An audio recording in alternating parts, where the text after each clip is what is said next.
Segunda-feira, 4 de setembro de 2023. Começa agora o Pix News. Confira os principais destaques desta edição. Expo Inter, maior feira de agronegócio das Américas, supera 2022 e movimenta quase 8 bilhões de negócios. Chuva causa estragos no Rio Grande do Sul. Fortes ventos, granizo e alagamentos afetaram centenas de gaúchos. Foz do Iguaçu inaugura nova sede dos bombeiros. Nova instalação atenderá mais de 10 municípios e é considerada a maior do Paraná. Nos Estados Unidos, festival é cancelado por causa das chuvas. Uma pessoa morre e milhares são bloqueados pela força da água. Você ainda faz jejum para realizar exames de sangue? Evolução da medicina mostra que a maioria dos exames não precisa jejuar. E você vai ver ainda. Queda de parte de uma ponte deixa moradores prejudicados no bairro Penha, na divisa com Garopaba e Paulo Lopes, no litoral catarinense. Há meses, eles aguardam uma solução. Essas e outras notícias a partir de agora no Pix News.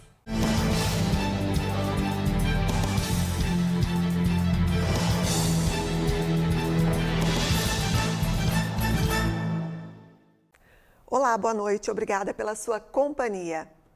A forte chuva que atinge o Rio Grande do Sul desde a manhã de domingo gerou diversos danos pelo estado, principalmente na região norte. Dezenas de municípios registraram problemas à Defesa Civil gaúcha. Na cidade de Marau, no norte do estado, inundações repentinas assustaram os moradores.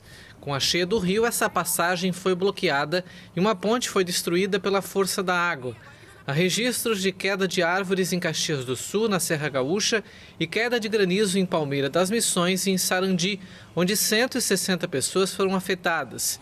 Um novo ciclone extratropical se formou no sul do Brasil e provocou muita chuva, fortes rajadas de vento e até queda de granizo no Rio Grande do Sul. A nova sede do 9º Grupamento do Corpo de Bombeiros de Foz do Iguaçu foi inaugurada na última sexta-feira. O quartel é o maior e um dos mais modernos do estado paranaense.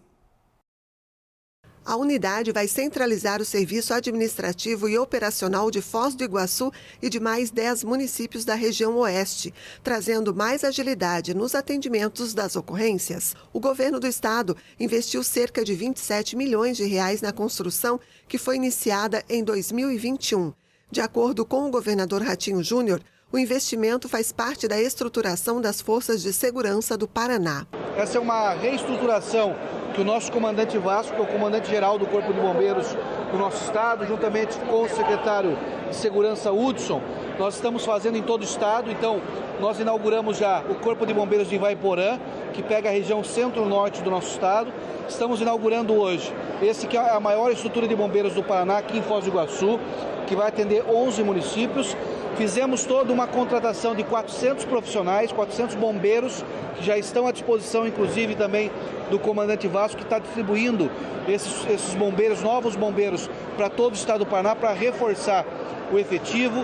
Entregamos 95 SIATs agora esses dias, 60 que foram com recursos da Secretaria de Saúde, mais os recursos do Corpo de Bombeiros. Então é toda uma preocupação, um investimento na modernização do nosso Corpo de Bombeiros do Paraná, que já é considerado um dos melhores do Brasil e agora passa a ter mais esse reforço com essa estrutura fantástica para atender Foz e também o nosso oeste. O recurso investido é oriundo de um financiamento contratado pela Secretaria de Estado da Segurança Pública junto ao Banco Interamericano de Desenvolvimento. Já o acompanhamento técnico e fiscalização da obra foram feitos pela Diretoria de Edificações da Secretaria de Estado das Cidades. Bom, além de melhorar o atendimento por parte do Corpo de Bombeiros aqui na região oeste, também melhora a qualidade de vida dos bombeiros militares que prestam serviço. É uma instalação digna, né, para o acolhimento dos profissionais, para o acolhimento da sociedade. E o importante também é que o quartel antigo do bombeiro vai ser reaproveitado pela Polícia Militar do Estado do Paraná. Foz, região e o Paraná merecem uma estrutura como essa que está sendo inaugurada hoje. Ela foi sonhada há mais de 10 anos, né, para que ela se realize nessa data de hoje.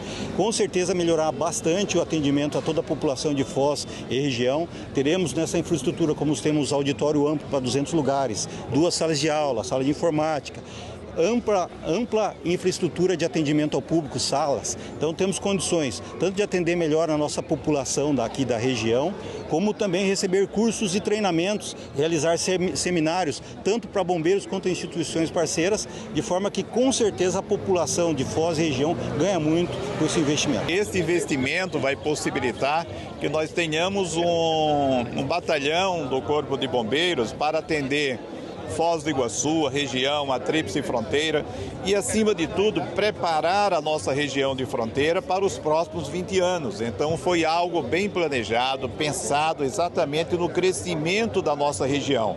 Então, é um investimento, assim, de grande valor para Foz do Iguaçu, que vai realmente representar um fortalecimento do Corpo de Bombeiros e de todas as suas ações junto à comunidade. A Expo Inter 2023 bateu recordes de visitantes e de negócios realizados. A feira é considerada a maior das Américas. A 46ª edição da Expo Inter realizou os melhores números já feitos, tanto em visitantes quanto em vendas, totalizando quase 8 bilhões de reais em negócios, com incremento de 5,96% de público e 11,76% em comercialização. Neste ano, foram quase 820 mil visitantes. Entre as movimentações financeiras, destaque para o setor de máquinas e implementos agrícolas. Só ele faturou mais de 7 bilhões e 350 milhões de reais.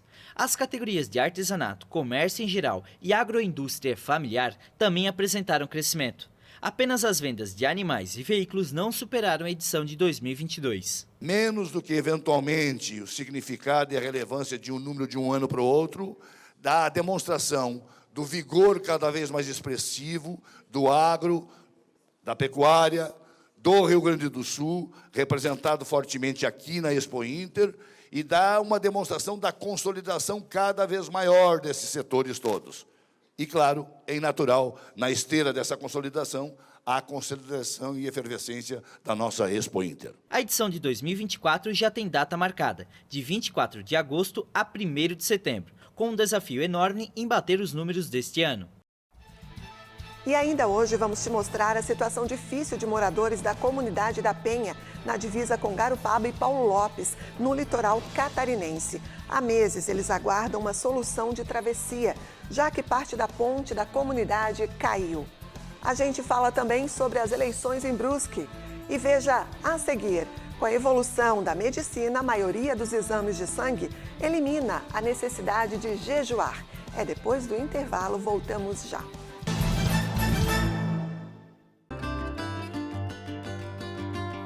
Mel Garden Floricultura e Paisagismo. Serviços especializados em instalações de jardins verticais, buquês para presente, paisagismo interno e externo. Grande variedade de orquídeas, plantas, vasos, fertilizantes, terra e substrato. Na Rua Lajeado 369, bairro Pinguirito, em Garopaba.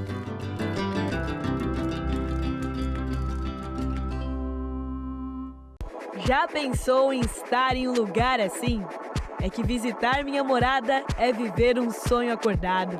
E agora ficou mais fácil para ti me conhecer. Curta Garopaba na palma da sua mão. Mais que um aplicativo, um guia turístico de tudo o que você pode fazer aqui. Tem praias, trilhas e calendário de eventos. Além do turismo cultural com boas histórias. Uma verdadeira viagem pelas minhas memórias.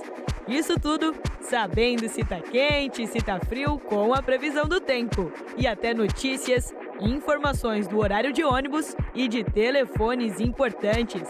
Baixe agora mesmo, monte seu roteiro e curta Garopaba na palma da sua mão.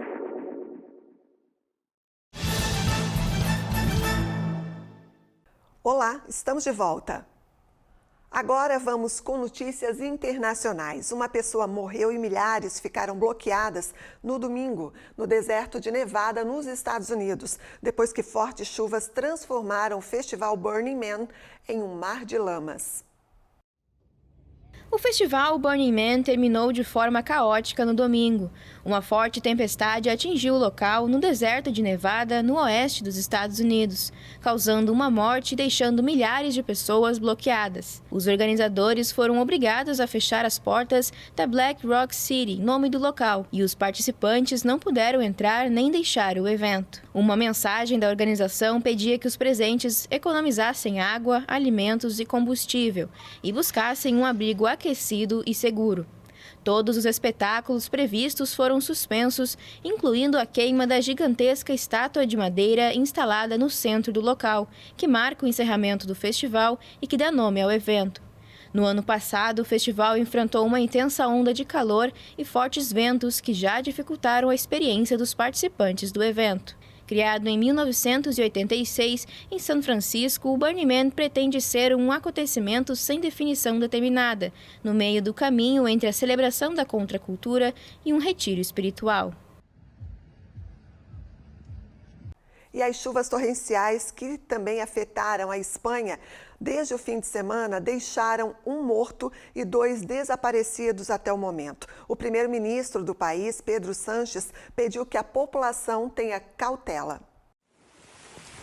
Um fenômeno meteorológico classificado como Dana, depressão isolada em níveis altos, afetou a Espanha, principalmente nas regiões de Madrid e Castilha-La Mancha, causando fortes chuvas. Rodovias e ferrovias foram bloqueadas e ruas foram inundadas. Nesta segunda-feira, o primeiro-ministro Pedro Sánchez pediu que os cidadãos tenham cuidado. Evidentemente, gostaria que minhas primeiras palavras de hoje fossem para agradecer o trabalho de todos os servidores e servidoras públicos que estão trabalhando nas zonas mais afetadas por Dana, que está atravessando o nosso país. Também quero fazer um chamado aos cidadãos e cidadãs para que sigam agindo com precaução.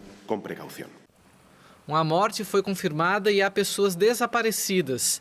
Apesar da redução do nível da chuva, a Agência Estadual de Meteorologia mantém um alerta amarelo para 7 regiões, incluindo Madrid, Castilha-La Mancha, Catalunha, Baleares e ao País Basco.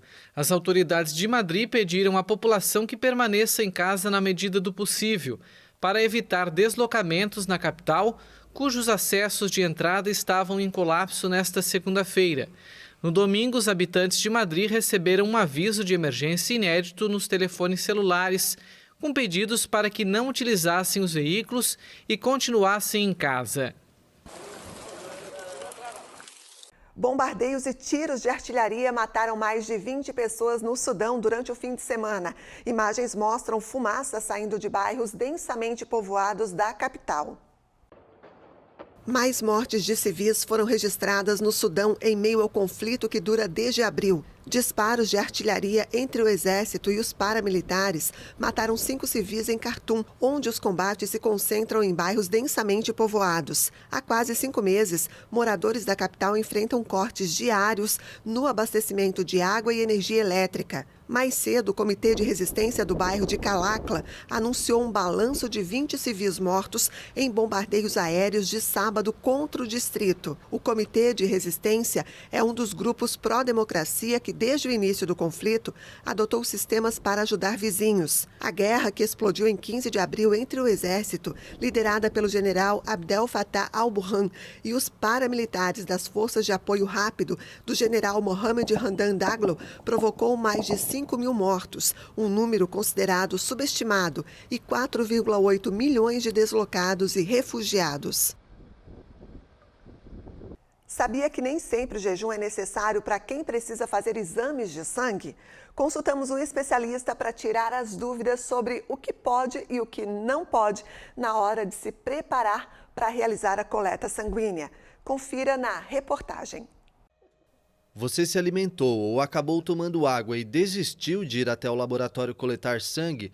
Pois saiba que são pouquíssimos os exames onde o jejum é recomendado. Por muito tempo, a prática foi a norma padrão em laboratórios e clínicas, mas com a evolução da medicina diagnóstica, descobriu-se que a exigência varia de acordo com o tipo de teste a ser realizado e as condições específicas de cada paciente. Testes de coagulação não necessitam jejum, e grande parte dos testes de bioquímica também não tem essa necessidade, tá? Se eu te falar, por exemplo, do colesterol, o colesterol é um exame que, em tese, não necessita jejum. Geralmente ele é colhido com jejum em função dos triglicerídeos. Esse sim é um teste que ele altera a concentração no sangue de acordo com a tua alimentação, né? Então, o que rege a necessidade de jejum ou não é aquela condição de que o alimento ele pode ser absorvido, ele vai alterar aquela concentração sanguínea daquele teste ou não, né?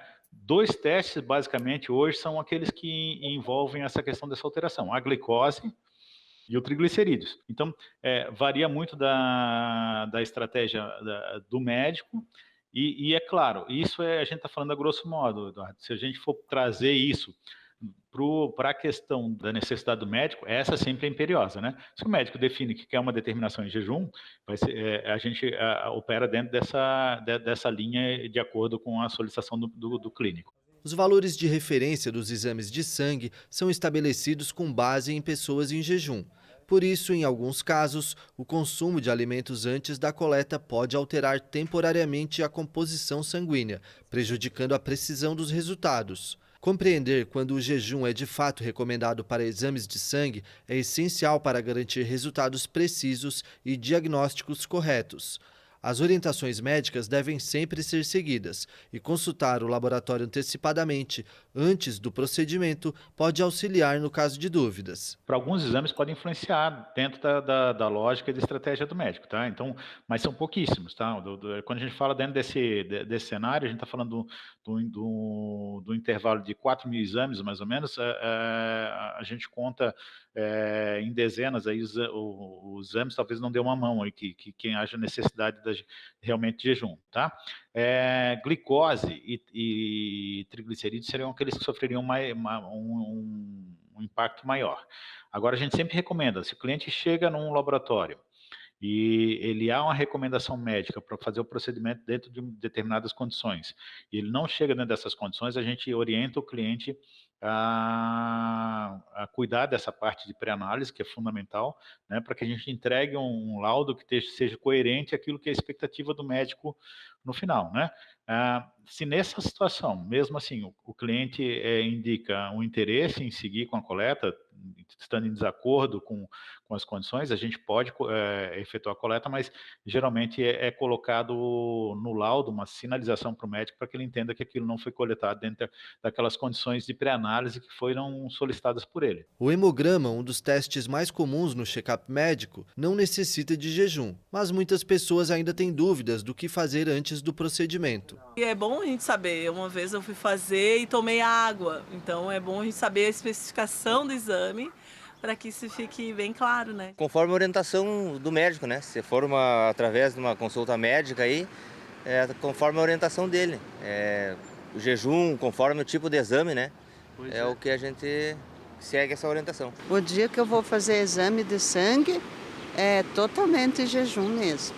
Não posso tomar remédio, não posso tomar café, não posso tomar chimarrão, não posso tomar água, não posso tomar nada. Água pode tomar à vontade, mas é água, né? Não é café, não é suco, né? A água é tranquilo, tá? Lembrar que o suco, o café adoçado, isso pode, ou mesmo o café sem o adoçante, ele pode interferir em algumas análises, né? Mas a água é tranquila. A evolução da tecnologia permitiu que, além da rapidez nos diagnósticos, os centros de análises façam um número de exames maior por dia. Além, claro, de mais precisão nos resultados, diferente de décadas passadas, quando muitas vezes era necessário repetir o procedimento. Hoje a gente ganha em escala para a produção, né? Consegue trabalhar a questão inclusive de um custo que seja um pouco mais viável para a operação e entrega um resultado com mais qualidade, com mais assertividade, né? Então, hoje, todo o processo ele é regido por equipamentos que conversam com o nosso sistema analítico. Então, a partir do momento do cadastro, isso é emitido as etiquetas de código de barra que vão do início ao final do processo. Essas etiquetas, quando colocadas no equipamento, já identificam os testes que devem ser feitos, né? e aí começa o processamento das amostras, o resultado, uma vez liberado, ele cai direto no sistema para ser aprovado, e isso mitiga, inclusive, a questão do risco de troca de amostra, de qualquer, de outros interferentes que no passado existiam, no passado, quando eu falei 30, 40 anos atrás, podiam existir pela falta dessa tecnologia, e que hoje é um ambiente muito bem controlado, né? E você vai ver a seguir os detalhes das eleições de Brusque. E vamos mostrar a realidade de uma comunidade na divisa de Garopaba e Paulo Lopes, no litoral catarinense, que enfrenta dificuldades após queda de parte da ponte da comunidade. Aí, galera apaixonada por carros, motos e objetos antigos, curte o bom e velho rock and roll, música ao vivo, show, gastronomia típica de pub e ainda o chopp bem gelado, coroado como o terceiro melhor do Brasil. Tá na hora de vir pro D20, pessoal. Vem viver essa experiência com a gente.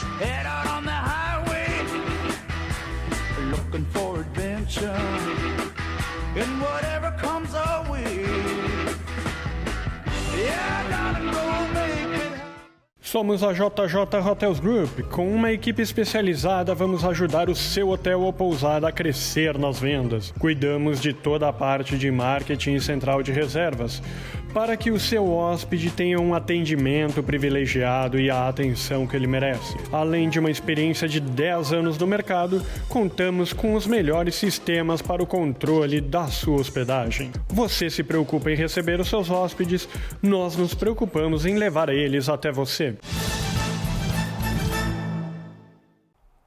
Olá, estamos de volta. O Banco Central apresentou hoje a previsão de crescimento da economia brasileira deste ano. Segundo a pesquisa, a estimativa mostra um acréscimo de 0,25%, passando de 2,31% para 2,56%. Já a inflação também apresentou elevação de 4,9% para 4,92%. O aumento no preço da gasolina foi um dos principais influenciadores na alteração alta do IPCA.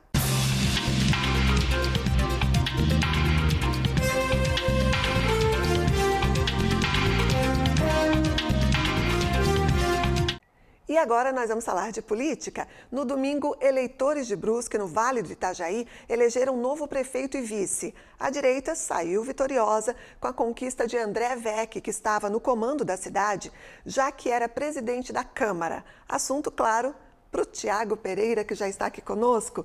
Boa noite, Tiago, bem-vindo. Boa noite, André. Boa noite a toda a nossa audiência qualificada. Pois é, uma situação que manteve o mesmo partido na cabeça de chapa, ou seja, com o prefeito do DC continuará governando o município de Brusque, a gente detalha mais, né?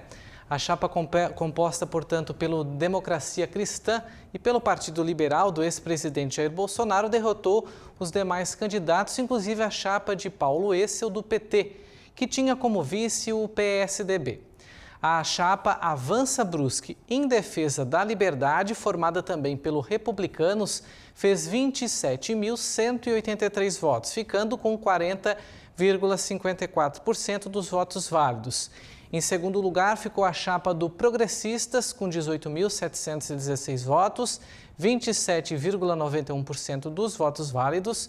E a chapa do PT e PSDB fez 23,38%, ou seja, 15.679 votos. E o MDB, com o Podemos, ficou em quarto com 8,16%, 5.472 votos. A eleição suplementar, a gente falou aqui no Pix News bastante sobre isso, foi convocada pela Justiça Eleitoral após o mandato do ex-prefeito José Ari Vec, do MDB, e do pastor Gilmar, do DC, ter sido cassado pelo Tribunal Superior Eleitoral em maio deste ano por abuso de poder econômico durante a campanha de 2020 ao usar, segundo o TSE, a estrutura das lojas Avan. Assim como os políticos, o prefeito e vice, o dono da rede varejista, Luciano Hang, ficou inelegível por 8 anos, mesmo sem ter participado do pleito, uma ação inédita aqui no país. Segundo a Justiça Eleitoral, o empresário teria publicado diversos vídeos nas redes sociais a favor dos candidatos vencedores. Portanto, a Corte Eleitoral entendeu que as publicações de Hang desequilibraram o pleito daquele ano. Agora, a Democracia Cristã se mantém no poder, só que sem o MDB, que correu a disputa com o Podemos, agora, portanto, tendo como aliado o PL de Bolsonaro. A ação do TSE foi movida pelos partidos de esquerda derrotados agora no segundo tempo, se assim a gente pode dizer, das eleições lá de 2020.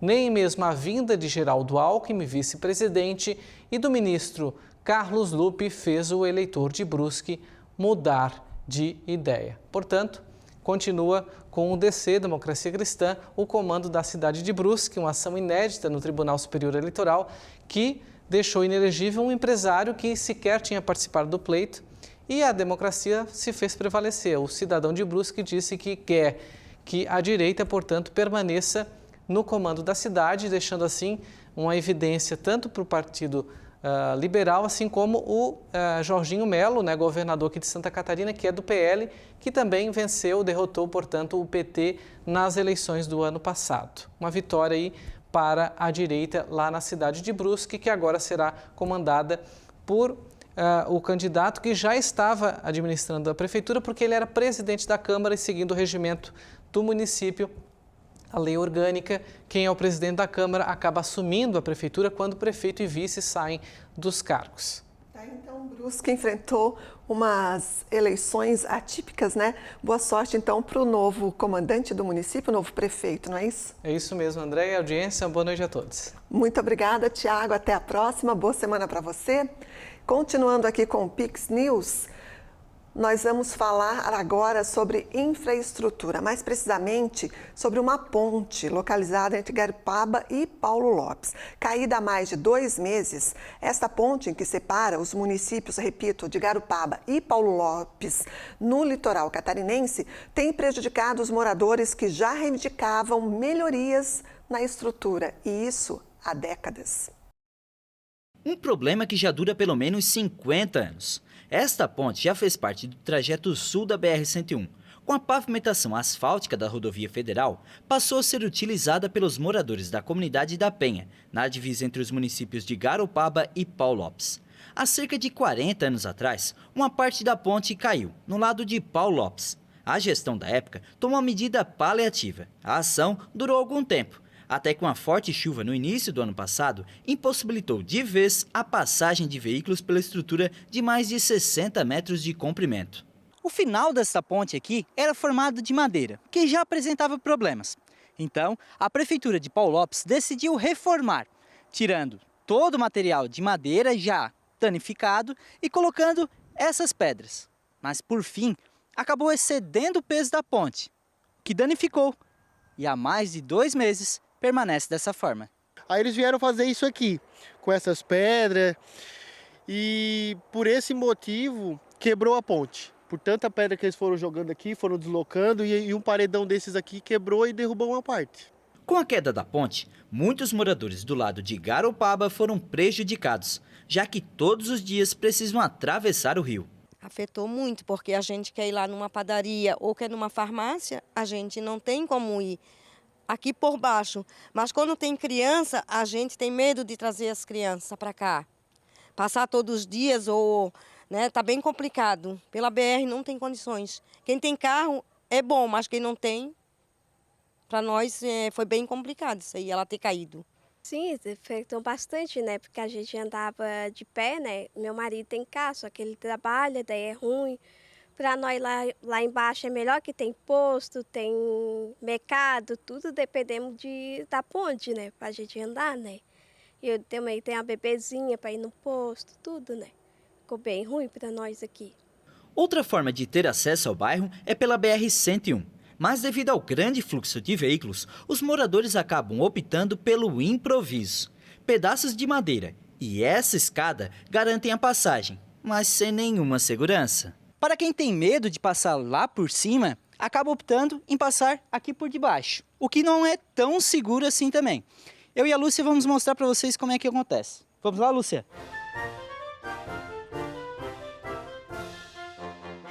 Já sem as proteções laterais há muito tempo, com ferros expostos na parte de baixo, os moradores já vinham alertando deste problema há anos.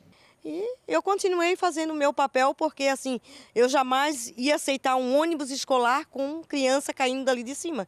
Como a qualquer momento ia cair, ia acontecer cair. E daí eu disse para o meu marido, se ele parasse de passar por cima, eu parava de tirar foto e de jogar na internet. Ele não parou, eu continuei tirando e jogando. Segundo a Defesa Civil de Garopaba, vistorias anteriores também alertavam sobre os problemas estruturais do local, mas nada foi feito. A Defesa Civil de Garopaba vem monitorando aquela situação já há algum tempo, há mais de um ano, tá? Num momento oportuno, numa reunião com o prefeito de Paulo Lopes, a gente entregou um parecer. Esse parecer avaliava as condições da ponte e recomendava sua interdição, tá? Após isso, o prefeito de Garopaba fez um contato com o prefeito de Paulo Lopes, reencaminhou o documento que já havia sido apresentado e, a princípio, nós teríamos a ponte interditada. Já a Prefeitura de Paulo Lopes diz que no ano passado foi realizado um convênio com o governo do estado. A obra chegou a ser licitada, no entanto, o recurso não foi liberado. Com a mudança de gestão no governo do estado, todo o processo tem que ser feito novamente. Nossa equipe entrou em contato com a Secretaria de Infraestrutura de Santa Catarina, mas não tivemos respostas. Então, existe uma preocupação muito grande do prefeito da Garopaba, minha, da gente resolver. Só que as duas prefeituras, elas no momento não dispõem de recurso para chegar ali e fazer um projeto e licitar. Nós precisamos que o Estado se envolva. Eu acho que é justo Paulo Lopes fazer a cabeceira, Garopaba fazer a cabeceira e o Estado vir com um kit, né, kit da Defesa Civil, e a gente fazer a ponte em parceria, né? Nada mais justo. Segundo o prefeito, a intenção é realizar uma obra paliativa, até que outro projeto seja aprovado. Segundo ele, em 30 dias tudo deve ser resolvido. Outro dia mesmo eu estava conversando com o prefeito, Júnior, e a gente estava vendo a possibilidade de fazer um paliativo. Fazer um aterro mais ou menos de 1 metro de altura e fazer uma ponte de madeira só no rio. Nós sabemos que vai chover, vai dar enchente e a água vai passar por cima da estrada. Mas para não deixar a comunidade sem aquela passagem.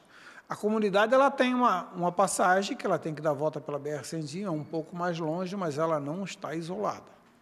Inclusive, a nossa busca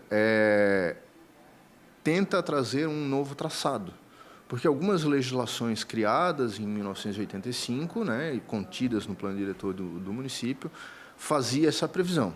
Lógico que hoje a gente precisa fazer uma avaliação ambiental para poder realmente pensar nesse novo traçado. Problemas em pontes não é exclusividade da comunidade da Penha.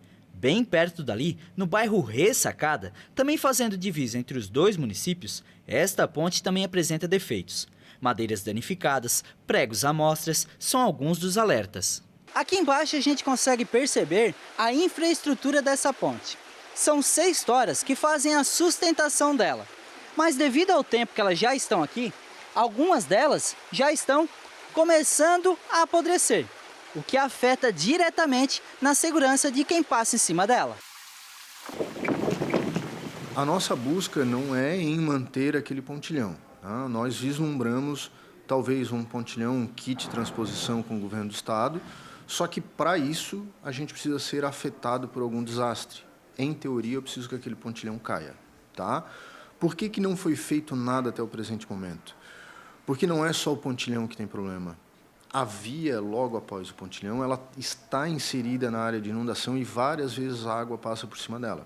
Então, de novo, voltando ao papo da Ponte Grande, nós precisamos de uma ação em conjunto. Não basta Garopaba trocar o pontilhão e Paulo Lopes não subir o perfil da estrada. Não temos projeto, mas é uma questão de reunir as duas prefeituras e aquela ali é mais fácil de resolver porque ela é mais curta, né? Com certeza, num curto espaço de tempo, nós vamos estar resolvendo, reformando ela. Enquanto a situação não se resolve, resta aos moradores esperar. Eu acho que eles deveriam ter um pouco de consideração pela população, né? E essa edição do Pix News, então, fica por aqui. Mais notícias no nosso site pixtv.com.br. Muito obrigada pela sua companhia, boa noite e até amanhã. Pix TV é conteúdo todo dia.